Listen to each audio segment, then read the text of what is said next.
wa inni laghaffarun, sungguh tanamkan pada hatimu yang paling dalam, aku itu Tuhan yang maha pengampun. Karena dosa itu tertahan rizkinya, karena dosa itu tertahan kemampuan mengingatnya, karena dosa itu ilmu tertahan sampai pada kolbunya, karena dosa itu tertahan kemampuan maksimalnya. Maka Allah menyampaikan, hambaku, aku tahu dalam hidupmu mungkin engkau pernah banyak mengoleksi kesalahan dan dosa, tapi aku adalah Tuhan yang mengampuni kesalahan-kesalahan dan dosa-dosa itu. Bagaimana caranya ya Allah? Dan apa saja tanda-tanda seseorang diterima ampunannya olehmu ya Allah? Syarat pertama, dia mau bertobat dari kesalahannya.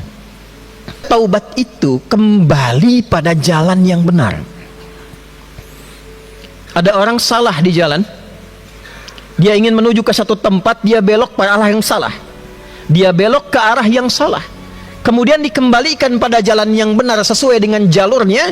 Orang Arab menyebutnya tabayatubu, dia berbelok kembali kepada jalan yang benar.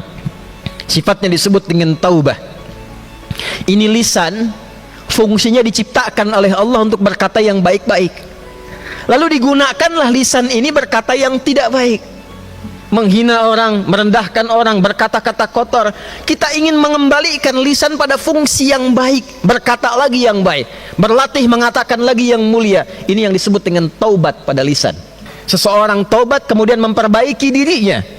Lalu ulama ada yang menjelaskan ini dengan mengatakan, mengakui kesalahannya, menyesali kesalahannya, dan berjanji untuk tidak mengulanginya. Itulah islah. Jadi hadirin, jika kita merasa, kita ingat sesuatu terlintas bahwa itu pernah salah, kemudian kita istighfar, mengakui itu keliru, menyesalinya, dan kita mendekati Allah dengan iman kita untuk meninggalkan perbuatan itu, itulah tanda kedua bahwa taubat kita sedang diterima oleh Allah Subhanahu wa ta'ala. Wa amana. Apa buktinya imannya diterima oleh Allah? Ada iman deklarasi keislaman kita, ada iman deklarasi amal soleh kita, ada iman deklarasi taubat kita diterima oleh Allah Subhanahu wa ta'ala.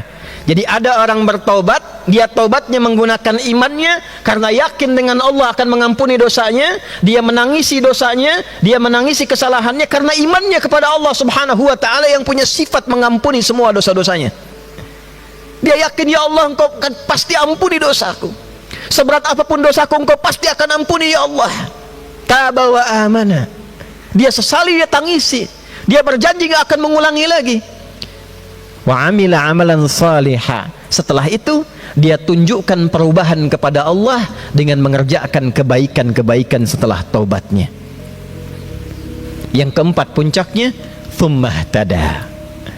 Kemudian dia berupaya mendapatkan kurikulum kehidupan yang lebih baik, mencari pedoman menjadi orang baik dengan mengumpulkan cara-cara dan jalan hidup menjadi pribadi dan jalan hidup yang lebih baik.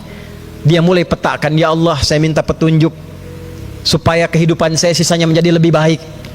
Dia mulai cari orang-orang baik supaya bergaul dengan yang baik. Dia mulai tinggalkan tempat yang tidak baik, datangi yang baik. Dia mulai tinggalkan pekerjaan yang tidak baik, beralih pada pekerjaan yang baik. Itu ihtada namanya.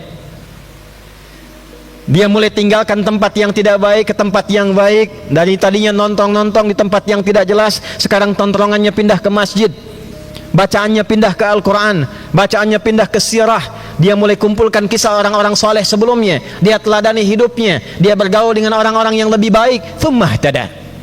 Syarat yang keempat, jika konsisten kita kerjakan yang empat ini sampai wafat, apapun profesi kita, itu tanda sempurna bahwa kita telah diinginkan oleh Allah Subhanahu wa ta'ala menjadi pribadi yang lebih baik dan kembali dalam keadaan yang lebih baik.